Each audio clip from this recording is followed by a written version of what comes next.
Assalamualaikum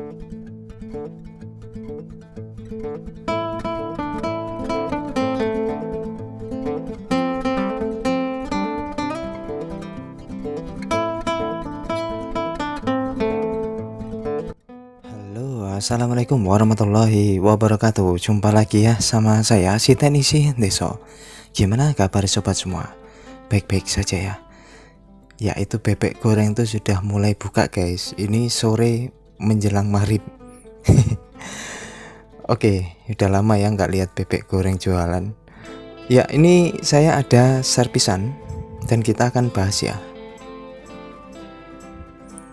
Oke, jadi ini adalah Samsung Galaxy V Plus ya. Jadi Samsung Galaxy V itu ada dua ya, V Plus sama V biasa. Kalau ini yang V Plus. Ya, ini kasusnya adalah mati total ya. Saat saya buka itu tidak ada baterainya. Setelah saya tanyakan sama yang punya, kenapa kok nggak ada baterainya? Dibilang atau diceritakan bahwasannya baterainya itu saat dipasang tuh panas ya, mesin langsung panas atau HP itu terasa panas saat dimasukkan baterai. Ya, ini saya coba masukkan dan saya akan tunggu reaksinya ya. Oh, hangat ya, dan ternyata memang betul, jadi terasa hangat. Ini kalau dibiarkan terus itu panas biasanya. Oke, kita akan cari ya sebetulnya permasalahan di mana. Untuk tahapan awal kita cek dulu dengan multitester analog ya. Ini saya tidak cek dengan power supply supaya lebih memahami ya. Yang tidak punya power supply bisa menggunakan multitester analog seperti ini. Sambungkan probe-nya. Nah, seperti ini harusnya dia normal ya. Kalau kita balik jarumnya, harusnya tidak naik. Nah, ini kan naik ya. Kita bolak-balik dia tetap naik, itu artinya mesin konslet. Oke, ini sudah bisa dipastikan mesin konslet ya. Itulah penyebabnya mengapa saat dimasukkan baterai dia langsung panas HP-nya. Ciri-ciri HP konslet itu biasanya panas berlebihan ya. Dan otomatis kalau kasus konslet seperti ini, itu HP tidak nyala sama sekali, alias matot ya. Oke, ini saya akan buka dulu untuk LCD touchscreen-nya. Bila yang tidak punya blower, bisa menggunakan hair dryer ya untuk bukanya. Dan ini saya tidak tahu persis apakah LCD touchscreen-nya ini masih berfungsi ya. Tapi kalau dilihat secara fisik masih mulus. Jadi kita harus hati-hati karena bisa jadi ini masih bagus ya. Karena yang rusak atau konslet itu di mesinnya. Ya, untuk pertama kita cari celah dulu supaya bisa masukkan plastik mikanya. Untuk pertama kali bisa dibantu dengan cutter seperti ini supaya kita bisa beri ruang untuk bisa masuk anginnya ya. Sehingga kita bisa selipkan plastiknya, lalu kita cabut cutternya ya, lalu tembak terus sampai kita bisa memangkas hingga terbuka. Dan untuk pembukaan itu dari bawah dulu, karena untuk di bagian atas samping itu ada fleksibel ataupun yang di atas paling ujung ya, itu ada fleksibel touchscreen. Jadi kita dari bawah seperti ini kita pangkas hingga dia itu terbuka ya. Nah, ini kalau saya menggunakan blower itu di setelan anginnya itu 2, lalu panasnya 1. Yang penting hangat saja. Nah, ini bagian terakhir sambil kita jengatkan ya. Nah, seperti ini. Dan ini kelihatannya HP belum pernah dibongkar karena lemnya masih kuat sekali. Masih bawaan pabrik ya. Oke, pelan-pelan sambil kita jengatkan. Dan yang terakhir di bagian ujung atas ya. Dan hati-hati ya, kita sambil tahan karena ada flexible touchscreen, jangan sampai robek. Oke, sambil kita tahan begini, kita buka dulu untuk bagian tombol home-nya. Jadi ada seperti tulangan ya. Kita buka dulu supaya kita akan buka LCD dari bawah ya. Karena jika dari samping buka LCD itu ditakutkan bisa retak dia. Oke, seperti ini. Lalu kita cari celah buat nyelipkan plastik mikanya. Nah, jika sudah menyelip seperti ini, kita tinggal tambahin thinner. Sehingga dengan mudah kita akan cabut LCD-nya. Jika tidak menggunakan trik ini, itu kesusahan ya. Nanti ujung-ujungnya bisa pecah di saat kita paksa untuk angkat. Oke, ini sudah terangkat LCD-nya. Dan kita tinggal lepaskan. Ya, ini kelihatan kan belum pernah dibongkar ya, jadi masih bawaan pabrik. Oke, jadi untuk Samsung Galaxy V, jika kita ingin eksekusi bagian mesin, kita harus bongkar LCD touchscreen-nya, yaitu dari depan ini ya. Baik itu kasusnya, contohnya kasus not charging, berarti kita harus ganti konektor cas ya, harus bongkar. Jadi kita perlu hati-hati ya, apalagi HP normal. Hanya kasus not charging kita harus hati-hati untuk lepas LCD-nya. Oke, lalu kita congkel saja, kita angkat bagian mesinnya. Nah, ini sudah mulai terangkat. Kalau saya lihat ini kondisi mesin mulus ya. Kemungkinan ini konsletnya tidak karena air ya. Jadi bukan karena air. Kalau karena air biasanya ada putih-putih korosi. Kalau ini saya lihat mungkin murni konslet itu karena biasa pengecasan ya. Oke, kita akan cek lagi. Jadi normalnya saat kita cek dengan multitester analog, kabel positif di positif, negatif di negatif, dia bunyi. Lalu kalau kita balik harusnya dia tidak bunyi.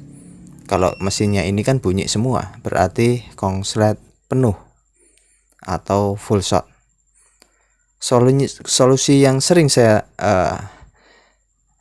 untuk kasus yang konslet, saya bantu dengan baterai ya. Jadi baterai bekas tablet. Untuk sobat Tekso semuanya yang baru memulai, boleh gunakan trik ini ya. Jadi nanti kita akan tempelkan yang jalur negatif itu kita solder atau kita tempelkan di kuningan. Lalu yang kabel merahnya kita tempel di konektor baterai yang bagian jalur positifnya. Ini saya berikan thinner dulu dan kita akan lihat apakah ada yang terbakar. Nah, bisa diperhatiin di dekat IC power itu ada komponen yang terbakar. Nah, saat saya tempel lagi dia sudah menghilang ya. Itu artinya kita sudah temukan tersangkanya. Ya, cabut lagi. Dan kita akan fokus bagian komponen yang terbakar tadi ya. Jadi ada kapasitor yang berdekatan dengan IC power. Setelah kita tembak dengan baterai, dia terbakar. Oke, kita akan telusuri. Nah, ini bisa diperhatikan. Saya akan zoom ya. Jadi kapasitor ini yang terbakar tadi ya, mengeluarkan asap. Dan inilah tersangkanya. Jadi metode tembak dengan baterai ini adalah metode paling cepat ya untuk menangani kasus konslet. Jika tidak punya MBR atau baterai bekas ya, bisa menggunakan multitester analog, tapi dicek satu-satu ya.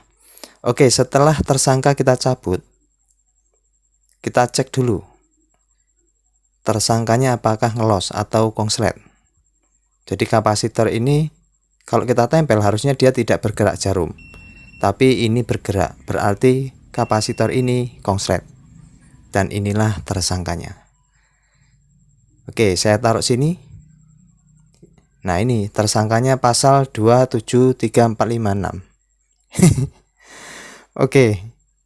Lalu kita untuk memastikan kita cek ulang ya. Kalau di model seperti ini harusnya bergerak. Kalau dibalik jangan sampai bergerak, haram.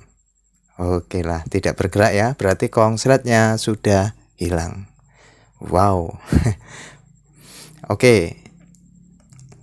Tersangka sudah ketemu dan sudah kita isolasi ya. Oke, kita keringkan. Dan ini letaknya ya. Jadi tadi sudah kita tembak dengan baterai, dia seperti terbakar. Dan kita langsung cek ya. Dan biasanya kalau udah tersangkanya ketemu ya langsung nyala HP-nya. Nah, untuk memastikan kita langsung nyalakan apakah dia normal. Bismillahirrahmanirrahim. Alhamdulillah, mantap jiwa, mempesona. Oke ya, Samsung Galaxy V Plus. Jadi kasus untuk konslet penuh itu kasus yang paling mudah dan kasus yang paling cepat adalah dengan tembak MBR. Kalau tidak punya MBR, gunakan baterai bekas. Kalau tidak punya baterai bekas, ya tidak usah gunakan. Gunakan multitester analog, cari konsletnya satu-satu. Nah, itu kan makan waktu ya. Tapi kalau dengan tembak MBR ya langsung ketemu tersangkanya. Oh alah, barang kecil segini kok bikin mati ya. Jadi konsepnya begitu ya. Untuk menangani HP mati total karena konslet. Dan ini perkiraan saya ini disebabkan bukan karena air ya. Kalau air itu biasa ada sisa-sisa korosi. Ini kemungkinan karena pengecasan ataupun karena efek jatuh juga bisa.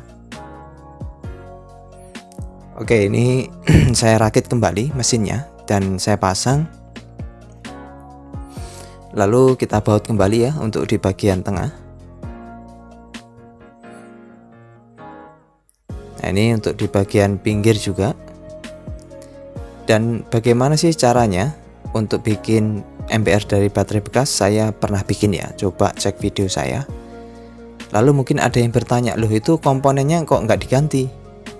Jadi untuk kasus yang konslet penuh, jika kapasitor masih ukuran kecil, tidak perlu diganti, tidak masalah ya. Itu tidak mempengaruhi kinerja ponsel. Jadi aman dan sentosa ya. Pokoknya no problem lah. Oke, ini saya akan tambahin lem ya.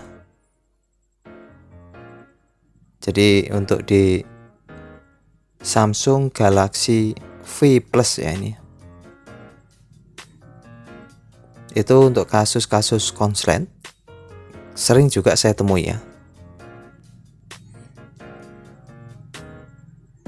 Oke, kita pasangkan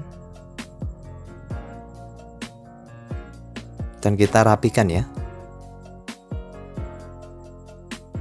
Lalu ini sudah kurang lebih 15 menit lebih ya.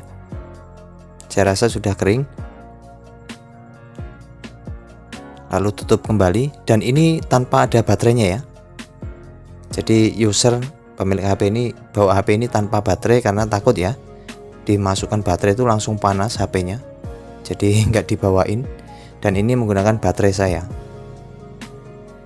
Oke, saya nyalakan ya. Saya sudah masukkan kartu, apakah dia bisa baca kartu. Lalu berikan minyak kayu putih ya supaya keluar anginnya. Lalu bersihkan untuk di bagian belakang. Oke, ini sudah terbuka. Lalu untuk touchscreen saya rasa oke saja, tidak masalah. Oke, kameranya ya seperti inilah. Jadi untuk Samsung Galaxy V ini masih banyak penggunanya ya untuk di daerah saya. Ya maklum guys, masih di pedesaan ya. Untuk recent juga berfungsi, untuk tombol back berfungsi,